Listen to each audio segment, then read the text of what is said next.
Hello, ഇന്ന് ഒരു വ്യത്യസ്തമായിട്ടുള്ള ഒരു ബജിയുടെ റെസിപ്പി ആയിട്ടാ ചെയ്യണത്. ഒരു വീഡിയോ കണ്ടിട്ട് ട്രൈ ചെയ്ത് നോക്കിയതാണ്, പക്ഷേ അടിപൊളി ടേസ്റ്റാണ് കേട്ടോ.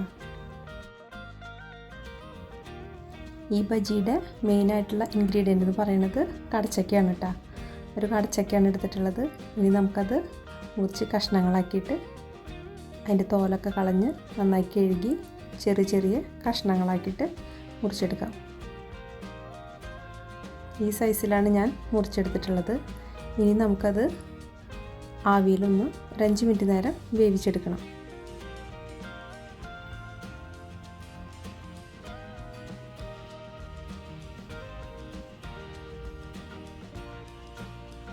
ആവിയിൽ ഇതുപോലെ വെന്ത് കഴിഞ്ഞാൽ നമുക്കിത് മാറ്റി വയ്ക്കാം.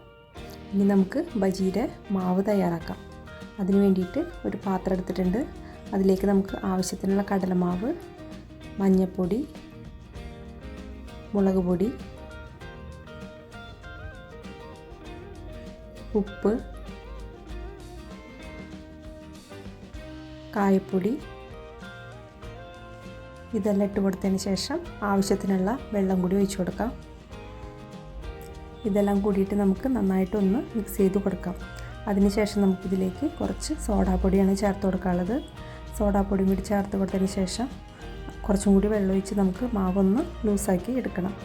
അധികം ലൂസാക്കണ്ട, കുറച്ച് കട്ടിയോട് കൂടിയിട്ടുള്ള മാവാണ് നമുക്ക് ആവശ്യം. ഇതുപോലെ മാവ് തയ്യാറാക്കി കഴിഞ്ഞാൽ നമുക്ക് ഇനി ഒരു പാത്രം അടുപ്പത്ത് വെച്ച് അതിലേക്ക് ആവശ്യത്തിനുള്ള ഓയിൽ ഒഴിച്ചു കൊടുക്കാം. ഓയിൽ ചൂടാകുമ്പോൾ നമ്മുടെ നേരത്തെ വേവിച്ച് വെച്ചിട്ടുള്ള കടച്ചക്ക കഷ്ണങ്ങൾ ഈ മാവിലേക്ക് മുക്കിയിട്ട് വെളിച്ചെണ്ണയിലേക്ക് ഇട്ട് കൊടുക്കാം.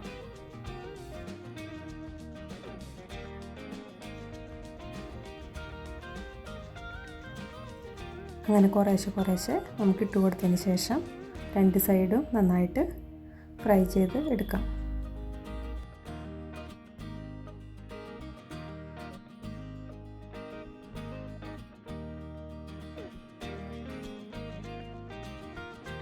രണ്ട് സൈഡും നന്നായി ഫ്രൈ ആയി കഴിഞ്ഞാൽ നമുക്കിത് പാത്രത്തിലേക്ക് എടുത്തു മാറ്റാം.